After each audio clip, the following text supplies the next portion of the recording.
Good morning, everybody. It's Wednesday. It's 10 o'clock. My name is Tim Harris. I'm pastor of Woodburn Baptist Church, and each day, Monday through Friday, on Facebook, YouTube, we take 10 minutes and go verse by verse through the Word of God. We are kind of plugging through Joshua right now. Joshua starts out with these great stories, and then, in what is in some ways just the most beautiful portion of the book, we get bogged down. This is where the promise becomes concrete. The promised land actually becomes, the inheritance. They actually begin to inhabit the promised land, the people of Israel. And so now we're in the just long, lengthy description of the different territories that the tribes occupy. But tucked in the middle are some really, really good just nuggets, and I want to pull those out for you. Today we're looking at, chapter 14, verse 1, all the way through chapter 17, verse 18. About 4 chapters there, but I really want to concentrate on Caleb and the story of Caleb. Now, just to give you the overview, if you'll notice here, we're talking about, as I said, the allotments to the tribes, their inheritance. We start with the tribe of Judah, because Judah, of course, always is given prominence, and so because of that, the tribe of Judah gets a lot of attention here. And then in the tail end of what we read today, it's the tribe of Joseph, but of course broken down into the half tribes of Ephraim and Manasseh. That's sort of it. That there's not a lot of other details in the passage other than the geographical assignments to their families and clans. So there you go. Let's talk about Caleb. I love this story. I love Caleb. He's 85 years old. Now again, you've got to really remember his life and where he's been and what it means when this old man comes, out from the shadows. I mean, other day I saw one of my old school teachers at Cambridge Market, and it's like, is she still living? Like, that's my thought. It's terrible, but it's like, my goodness, she was an old lady when I was a kid, and now she's an old lady. Like, how old is she? How is she still living? And this must be what people think when Caleb shows up. Now remember, Joshua and Caleb were 2 of the original spies 40 years ago. They were 2 of the original spies who went into the promised land, and Caleb walked right into the territory where he's standing now with Joshua. And these are the only 2 men who came back with a positive report. Everybody else said, the land is beautiful. It's everything God has promised, but there's no way we can live there. The descendants of Anak live there. They're giants. We look like grasshoppers. We felt like grasshoppers. It's the saddest thing we've ever seen because it's so pretty, but we'll never live there. And so God judges those spies, and then God judges the whole people, the entire people of Israel.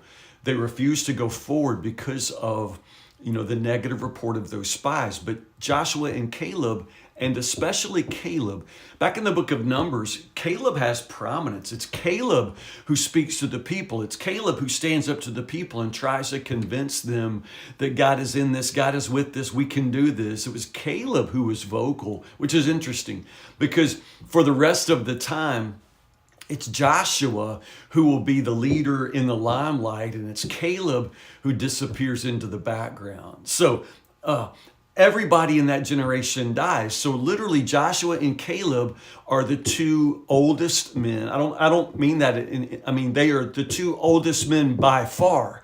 Everybody else of their generation died. They are the only 2 remaining survivors of that generation. They're the only 2 that could possibly be anywhere close to 85 years old. And Joshua and Caleb are 85. Now, when Caleb approaches Joshua, in some ways, it's kind of like old friends. They were there together.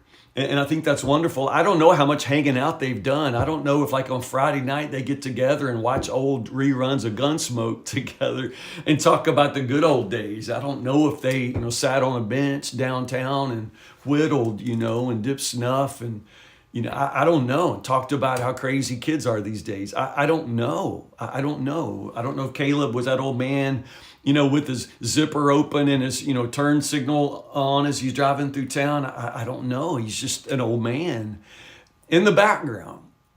It's funny because you really only see him at 40 and at 85, like 2 moments where we have a glimpse into this character, but my goodness, what an amazing man he is.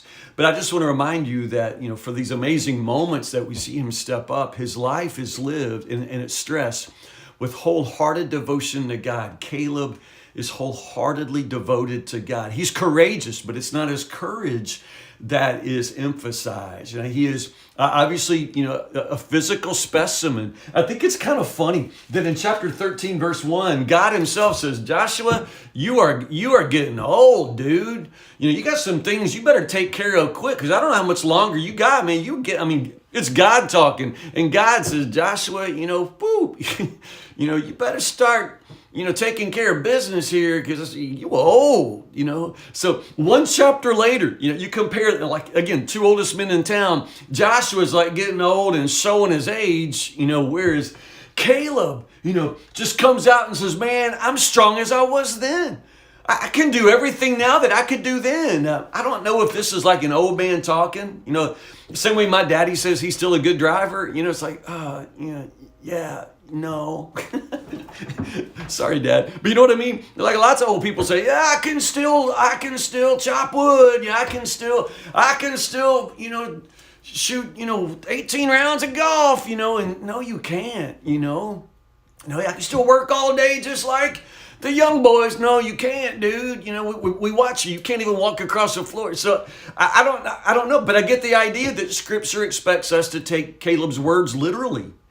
I can't explain, the different, conditions of these old men, why Joshua, shows so much wear and tear, and why Caleb, is still, fit as a fiddle. I don't know, other than the fact that God's purposes, Joshua had been fighting, and Joshua's been out front. Joshua's been leading. They talk about how U.S. presidents age in 4 years.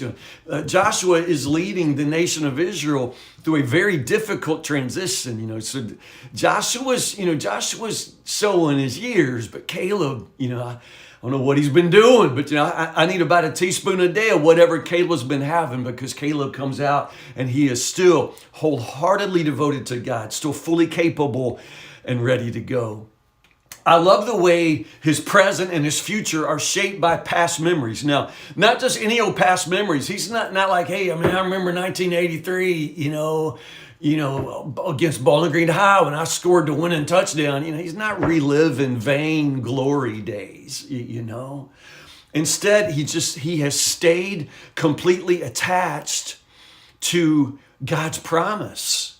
And it was like 45 years ago, but he remains attached to the promise that God gave him, because Caleb remembers going into the promised land, and Caleb remembers saying, yeah, this is going to be home. We're going to live here. And then the people make this boneheaded decision not to take it. And so Caleb's had to wander. Caleb has had to wander in the wilderness, for all of these years because of the stupidity of the nation, And so he's been waiting all this time for this moment, So, man, he comes tearing out saying, Joshua, we are back, dude. We're back. We said we were coming back. God said we were coming back. And now I want that mountain. I want that mountain God promised to be 40. I want that mountain. And I hope some of those, Anakites, I hope some of those sons of Anak are still out there, because I've been wanting to punch them in the mouth for 40 years, and I'm still capable, and I'm still raring to, this is Caleb. Joshua blesses them, and Caleb takes that mountain. I love that. I love the way Caleb's future is shaped by these sacred memories of the past. Now, again, some of us, the older we get, we focus on the wrong memories. We focus on not the memories that will lead us forward. We focus on the memories that are going to keep us stuck in the past. And that's not Caleb. Understand, that's not what Caleb does. Caleb lost every single person that he ever knew. Understand? His whole generation, he buried all of them. Buried his wife, buried all of them. But he's not here, wishing for the good old days. Caleb is moving forward with this amazing promise from this memory back 40 years ago, 45 years ago, right? But you understand that? What that tells me is if I'm going to, somehow go into old age, and I'm getting close, if I'm going to go into old age with courage and positivity and faith, then I'm going to have to live differently now. You know, if you're going to look back one day on these memories, they're going to give you a future and a hope, then understand that's the life you're living now. But, you know, it'd been kind of sad, you know, if the only thing Caleb had to look back on was, man, I sure did love the Kentucky Wildcats, or, man, I tell you one thing, back in the day, I could bench press my weight. You know, what? You know, Caleb has real memories of serving God courageously 40 years ago, you know? And so now he draws on those memories, draws on that faith, draws on those promises, and that's what takes him forward at 85.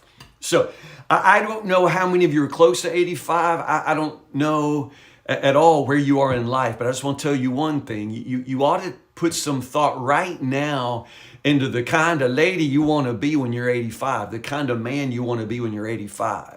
And some of us only plan financially for retirement. All I want is $1 million and ability to, you know, live comfortably in my house and age in place. What are you talking about, you know?